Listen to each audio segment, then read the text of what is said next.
Պարոն Կարապետյան, իշխանությունը ձեզ քննադատելիս նշում է, եւ դա գաղտնիք էլ չէ, որ դուք ձեր կապիտալի մեծ մասը կուտակել եք Ռուսաստանի Դաշնությունում։ Իհարկե ձեր թիմակիցները թվարկում են նաև այլ երկրների անուններ, բայց զգալի մասը կուտակվել է Ռուսաստանում ձեր կապիտալի, եւ իշխանությունները ձեզ քննադատելիս ասում են, որ ձեր հաղթանակի պարագայում կամ ձեր ծրագրերի իրագործման պարագայում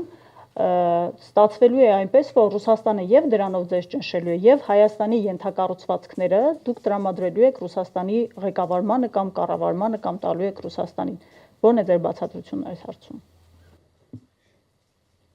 Ես այն մարդն եմ, ով Հայաստան է վերադարձրել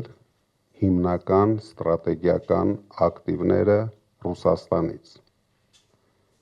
Փաշինյանի այդքան սիրված Հայաստանի էլեկտրական ցանցերը ես վերադարձել եմ Հայաստանին։ Հրազդանի ջեկը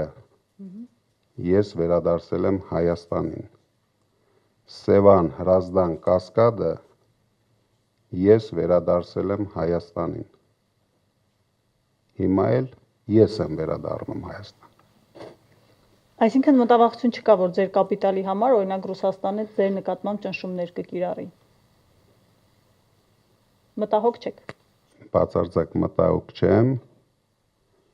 իսկ եթե կիրառեն, այդ դեպքում նույնպես բացարձակ մտահոգ չեմ։ Բաժանորդագրվեք Արմաթ մեդիայի ալիքներին սոցցանցերում։ Հետևեք մեզ նաև Armat Media AM կայքում։